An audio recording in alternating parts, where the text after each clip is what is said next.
ሲሰቃይ ኖሮ ኢዮብ ተለቀቀ። ሀና ከሰዳ የነበረችው ከአረብ ሀገር ተመልሳ ከልጇ ጋር ኢዮብ አብራ ልትኖር ወሰነች። አሰላሙ አለይኩም ወራህመቱላሂ ወበረካቱ። ውድና የተከበራችሁ የሀዩቲ ቤተሰቦች ሰላም እንዴት ናችሁ? እንዲሁም ክርስቲያን ወገኖች ሰላም ብያለሁ። ለዚህ ቻናል አዲስ የሆናችሁ ላይክ፣ ሼር፣ ሰብስክራይብ በማድረግ ቤተሰብ ሁኑ። እንዲሁም ለምታበረታቱን ከልብ እናመሰግናለን። ኢዮብ የሀና የመጀመሪያ ልጇ እንደሆነ ይታወቃል። ኢዮብም በጣም ጎበዝና የልጅ አዋቂ ነበረ። ሀና በምትኖርበት ኑሮ ስላልተመቻት እንዲሁም የልጇን ህይወትና የእሷን ህይወት ለማስተካከል ወደ አረብ ሀገር እንደምትሰደድ ትወስናለች። በወሰነችበትም አጋጣሚ ኢዮብን ከአያቶቹ ጋር ከነ ወይዘሮ አልማዝ ጋር እንዲኖር ትወስናለች። ኢዮብም በሀሳቡ ቢስማማም ግን ፍራቻ ነበረው። ባለፈው ህይወት እንዲያሳለፈው ይደገምብኛል የሚል ሀሳብ ነበረው።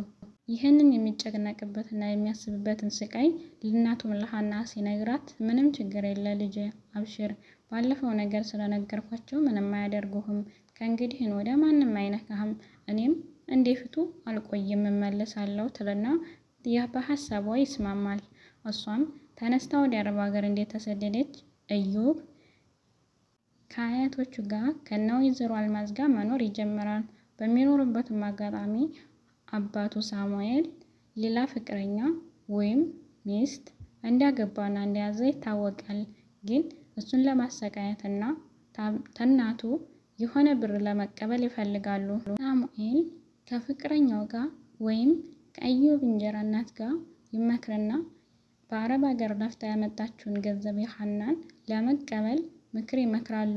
እሱንም እንደሚቀበሉና ብሩን በሚያስመጡበት ምክንያት ሲወስኑ ኢዮብን አግተው በማሰቃየት እና ሀናን ያንን ነገር አይታ ተጨንቃ ተጠባ በአረብ ሀገር ሰርታ ያፈራቸውን ገንዘብ ለመቀበል ይወስናሉ።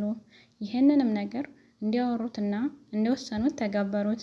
ኢዮብን ከአያቶቹ ከነ ወይዘሮ አልማዝ ጋር አግተው ወይም እነሱ ባላዩበት ሰርቀው ከቤት አንጥተው መቀጥቀጥና ሀና በአረብ ሀገር ሰርታ ያገኘችውን ገንዘብ ለመቀበል ነበር ፍላጎታቸው።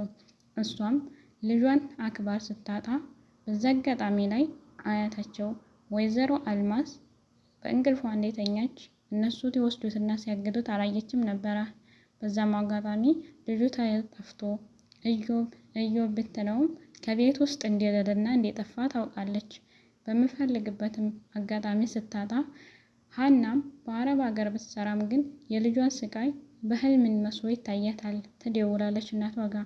በደወለችበትም አጋጣሚ የልጇን ድምፅ እንዳልሰማችና ልጇ ከቤት እንደሌለ ታውቃለች። በድንጋጤ ፊንት ትነቅልና ኢዮብ ልጄ ምን አገኘህ? የፈራኸው ነገር ደረሰብህ እያለች ትጮህ ነበረ። ኢዮብም የተያያዘው በእንጀራ እናቱ በወይዘሮ በዚትና እንዲሁም በአባቱ በሳሙኤል ነበር የታገተው። በሚኖርበት ቤት ወስደው አግተው ሲያሰቃዩት ቢቆዩም አትግደኝ እባክሽ፣ አትግደኝ እባክሽ እያለ ሲማጸናት፣ እሷ ግን በጣም ክፉና አረመኔ ስለሆነች ልትለቀውና ልትፈታው አልቻለችም። ቢርበውም ቢጠማውም ሁሉንም ነገር እዛው አሳልፎ ሞትም ቢሆን ምንም ታመጣታለህ እንጂ ምንም ሁነት ያቺ የአረብ ሀገር ገረድ እናትህ የሰራችውን ብር ካላመጣች አትለቅህም፣ እንደ ዶሮ ገነጣጥዬ እጥልሃለሁ፣ አሳይሃለሁ እያለች ትፎክርበትና ትዝትበት ነበር። ኢዮብም መውጫና ማምለጫ ስለሌለው እባክሽን ማሪኝ፣ እባክሽን ህይወቴን አትርፊው እያለ ከመማፀን በቀር ሌላ ምንም ማለት አልቻለም። ሀናም ብትደነግጥም ፌንት ነቅላ ብትቆይም ከደቂቃ በኋላ ነቅታ ወደ ሀገሯ ተመልሳ የልጇን ህይወት እንዴት ለማዳን ትሞክራለች። ከምትሰራበት ቤት ወጥታ በፍጥነት አገር ገብታ ልጇ ከየት እንደታገተና ማን እንዲያገተው ማን እንደያዘው በምን እንደሚለቀቅላት እያሰበችና እያብሰለሰለች አገር ትገባለች። አገር ገብታም ከእናቷ ከወይዘሮ አልማዝ ጋር ትገናኛለች። እናቴ ልጅስ እያለች መጮህ ትጀምራለች። ብትጮህም ግን ኢዮብ ከየትም ሊገኝ አልቻለም። ያገቱት የያዙት አረመኔዎች ጨካኝ ስለሆኑ ሊለቁና ሊያሰሟት አልቻሉም። በጣም ትተግዛለች፣ ታዝናለች፣ ታስባለች፣ ታለቅሳለች፣ የሚሆኑትን ሁሉ ትሆናለች። ግን ልጇ ኢዮብን ማግኘት አልቻለችም ነበር። ሳሚ የድሮ ፍቅረኛው ጋር እንዲያገተው እያወቀ መታለችን ማለት ሲሰማ ሀና መጣች ይልና ሲሮጥ ከአማቾቹ ቤት ከወይዘሮ አልማዝ ጋር ይሄዳል። ሲሄድም በሄደበት አጋጣሚ ሀና ከአረብ ሀገር ተመልሳ እንደመጣችና እዛ እንደደረሰ ሲያት በጣም ይደነግጣል። እሷም እንዲያላይህ እንዲያልሰማህ እያለ ትጮህ ነበረ። ብትጮህም ግን እሱ እንደ ደህነኛና እንደ ካይረኛ ልጁን እንዳላሳገተ በማስታወቅ ምንም ነገር እንዲያላየና እንዲያልሰማ ሆኖ ነበር ለሷ አክትም ያደረገው። ልጁ ግን ኢዮብን ያሳገተው ግን እሱና ፍቅረኛው ወይዘሮ ቤቲ ሆነው ነበሩ። ሀና ግን ምንም አማራጭ ስታጣና የልጇን ድምፅ መስሚያ ቀዳዳ ወይም ማያቻ ሲጠፋት ከዛው ከአባቱ ጋር ከሳሙኤል ተስማምታና ተማክራ የልጇን ሕይወት ለማትረፍና ድምጡን ለመስማት ትፈልጋለች። ፍላጎቱም ሳሙኤል ይሄ ስለነበረ ኢዮብ የታገተበት በብር ምክንያት ነው። ብር ካለሽ ክፈይና አስለቅቂው ይላታል። የእሱ ፍላጎትም ኑሮ በአረብ ሀገር ሰርታና ያፈራችውን ገንዘብና ያመጣችውን ልጇን ኢዮብን አግተው ለመቀበል ስለሆነ ምንም ምክንያት ሌላ የለውም። የእሱን ለመቀበል ስለሆነ ይህን ያቀዱት ፍላጎቱ እንዲተሳካለት ያሳውቃል።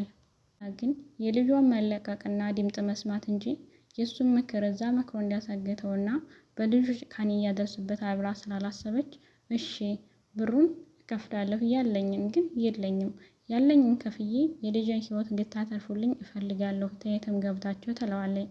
እሺ ልና ስልክ ቁጥር ይሰጣታል። ስልክ ቁጥር ተቀብላ ስትደውል ወይዘሮ ቤዛዊት ታነሳዋለች። አንቺ ብላ ክፉ ንግግር ይሰዳደባሉ።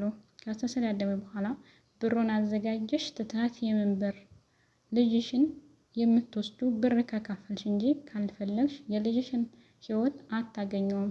እንዴ ዶሮ ገነጣጥዬ አንገቱን አብርሬ አሳይሻለሁ በማለት ታስፈራራታለች። እሷም እባክሽን እኔ የለኝም ያለኝ ይሄ ነው የልጄን ሕይወት አትርፊልኝ በማለት ትማጸናታለች። ሀና ቤዛዊትን ስትማጠናት ሳሙኤል ካጠገቧ እየሰማ ነበር። ግን ፍላጎቱ ስለሆነ የምን ብር ነው ምንድን ነው ብሎ መናገር አልቻለም። ለምን? ብሩን ስለሚፈልገው።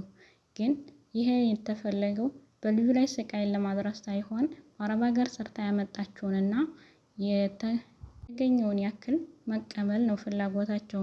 ይህንን ስላላሰበች ሀና የልጇ ሕይወትና ሕይወት ብቻ ስለወሰነች ለብሩ ግድ ያልሰጣትም። ያላትን ከፍላ ለማስለቀቅ ወሰነች። ተስማማች። ስልክ ደወለ መልሳ። ወይዘሮ ቤዛ እባክሽን ልጅን ልቀቂልኝ ያለኝን ብር ልስጥሽ ስትላት እሺ ብሩን አስገቢ ታስገባሽ ልጁን ጧት ታገኘዋለሽ ከምልስ ቦታ ላይ ቆመሽ ይመጣልሻል ትልና ትነግራታለች። እሱም እራበኝ ጠማኝ እያለ ማለቀስና መጮህ ጀምሮ ነበር። ስትነግረው እናት መታለች ስትል ወይት በማለት በድንጋጤና በፍራቻ ይጠይቃት ነበር። እናትህ ለእኔና ላንተ ስጦታ ተሰጠች እለቅሃለሁ እያለች ትነግረዋለች። የምን ስጦታ እናቴ የት ናት ሲላት ዝም በል ጧት ታገኛታለህ ብላ ደጃፍ ዘግታበት ትሄዳለች። በጣም ጨካኝና አረመኔ ከመሆኑ አንጻር ልጁ በጣም ተሳቁና ሰውነቱ አልቆ ስለነበረ ያሰረችበት የደበደበችበት ጉዳት አደርሳበትና በእቱ መራመድ እንደማይችል ይታያል።